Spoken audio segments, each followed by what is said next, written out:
שלום וברכה, אני שמחה לארח כאן את פרופסור אדם פלזיגר מהמחלקה לתולדות ישראל ויהדות זמננו באוניברסיטת בר אילן. שלום אדם. שלום.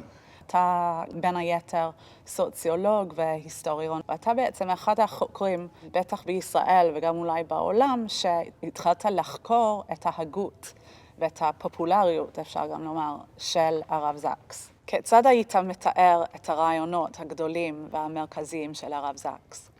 אני חושב שהרב זקס מצד אחד בנה על גדולי ההגות האורתודוקסית או ההגות היהודית לאורך השנים, ממנדלסון במאה ה-18, דרך הרב שמשון רפאל הירש במאה ה-19, בטח דרך הרב סולובייצ'יק, גם כן מאוד מושפע מהרבי מלובביץ', ויקטור פרנקל, גם הרב קוק, שהתאים את הדברים לציבור של סוף המאה ה-20, המאה ה-21.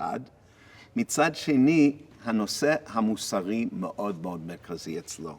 מוסריות במובן האוניברסלי. איך כל ההתפתחות הזאת של האדם והביא אותנו למצב של הידרדרות ושל חוסר כבוד האדם בצורה הכי מוקצנת בכל ההיסטוריה, אפשר להגיד. The problem is that the market and the state are about competition, whereas morality is about cooperation. The market and the state are about the pursuit of self-interest, whereas morality is about the common good. The market and the state are about I, but morality is about we. We need to restore that sense of collective responsibility. For the sake of justice, freedom, and the good society, we need morality back at the center of our lives. הרב זקס בהחלט מנסה לתת לדבר הזה מקום מאוד מרכזי ביהדות מצד אחד. מאידך, אני חושב שהוא ראה את החוט המקשר בין יהודים ללא יהודים. To put it bluntly, either religion is part of the solution or it will be a very large part of the problem. So how can Jews, Christians and Muslims do what they have failed to do for so many centuries? Learn to live together. And that is when I coined the phrase, the dignity of difference. Somehow or other, we worship the same God, and yet we hate the fact that other people worship God in ways that are different from us. But what if we took God seriously and said maybe God is bigger than religion? Maybe God is worshipped by me in my way and by you in your way, and maybe all our prayers converge in infinity, the infinity we call God. One way or another, we are going to have to learn the dignity of difference if we are to live together in a century in which our powers of destruction have grown so great that either we live together or, God forbid, we will die together. איך הוא ביקש לחבר בין ערכים של המודרנה וערכים של היהדות? הירש אמר תורה עם דרך ארץ. הרב קוק אמר תורה עם ארץ ישראל. רב זקס הוא תורה עם, בצורה אולי הכי מוקצנת. עם רגל אחת באוקספורד או בקיימברידג' ורגל שנייה בתוך מרבל ארץ' או בתוך גולדרס גרין. איך אדם שהוא נשאר מחויב לדת ורואה בדת את מקור החיים שלו, איך האדם מנווט. יש כאלו שאמרו, הדרך לנווט זה פשוט להילחם ולברוח כמה שאפשר, להתבצר מול כל האיומים האלו. הרב זקס לא היה כזה, ולכן הוא ממשיך דרכו של קבוצה של אנשים שאמרו שיש משהו חיובי שניתן להביא מהסביבה הלא יהודית, ובעצם לשלב את זה בתוך היהדות.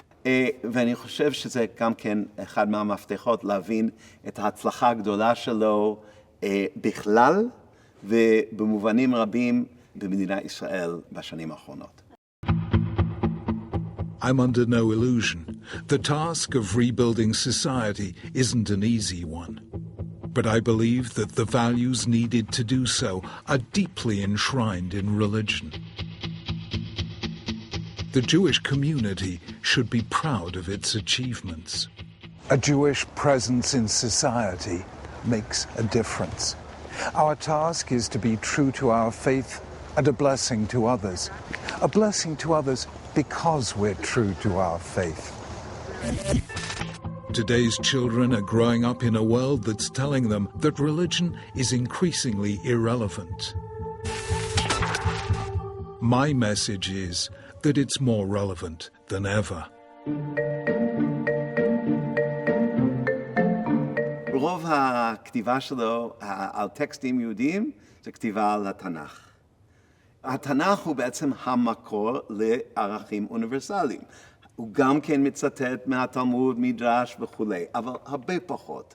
העיקר אצל רב זקס זה הבייבל, ושמה הוא בעצם מנסה לראות שהרבה מהערכים הכי חשובים של העולם המערבי, העולם הנאור באמת, לא הנאור כאילו, לא הנאור שהביא לידי קטסטרופה, אלא הנאור שיכול להביא לתיקון עולם, לעולם של הדדיות בין הדתות, בין האנשים, זה דווקא דברים שנובעים מהתנ"ך בקריאה בעיניו הנכונה, בקריאה שלו של התנ"ך. Moshe Rabbeinu is articulating an entirely different view of politics. Almost every other thinker there ever was has defined politics as the use of power. Moshe Rabbeinu defines politics as the use of self-restraint. Politics for Moses is about the voice of God within the human heart. Politics is about the ability to hear the words, "Thou shalt not." Politics in the Torah is not about the fear of government. It's about the fear of God. So radical is this political program that it gave rise to a phenomenon unique in all of history. Not only did Jews keep Jewish law when they were in Israel, a sovereign state with a government and a power, they also kept Jewish law for 2,000 years in exile when they had no land, no power, no government, no army and no police. אז אתה חקרת בין היתר את הפופולריות של הרב זקס בימינו, גם בחו"ל וגם בישראל. מה כל כך פופולרי בכתביו? אני חושב רב זקס התחיל כחוקר פילוסופיה. קראתי ראיון איתו מ-2003 בערך, שהוא אמר, יום אחד הבנתי שאם אני פשוט אמשיך לכתוב כמו חוקר פילוסופיה, כמה חברים שלי באוניברסיטה יקראו את זה ויחשבו שזה אולי חכם ומעניין, אבל זה לא ישפיע על העולם. הוא אומר, אימצתי גישה של מה שנקרא middle brow. לא לכתוב גבוה גבוה, אלא לדבר עם אנשים.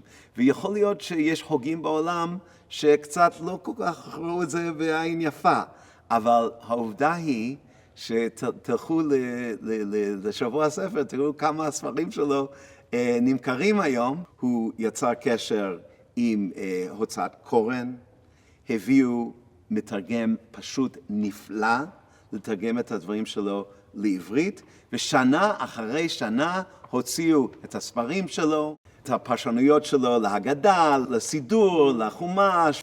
אם תיכנסו לדירה של זוג דתי שהתחתן ב5 שנים האחרונות, 10 שנים האחרונות, בכל דירה אתם תראו ספרים של רב זקס על המדף שלהם. אבל מה שמחבר זה סלידה מהממסד הרבני פה בארץ, וסלידה מאיך הדת מוצגת פה בארץ.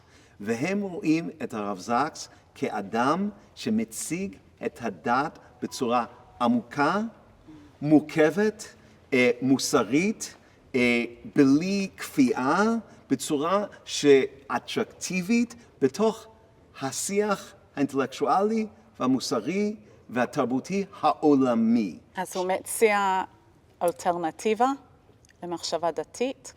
אלטרנטיבה לשיח שבו אנשים רואים את הדת, יש רצון רב להתחבר לתורה, להתחבר למסורת, להתחבר לחשיבה שמאפשרת להיות חלק מהדת, לאהוב את הדת, לחגוג את הדת, להעביר את זה לילדים, אבל שזה לא מונע מהאדם ללמוד מאחרים, לשלב פסיכולוגיה, לשלב תפיסות פילוסופיות, ושזה יעשיר את התרבות הישראלית. ופה רב זקס עם התרגום לעברית נכנס בדיוק בעיניי למשבצת הזאת. תודה רבה, אדם. תודה רבה לך. שמחתי לשוחח איתך.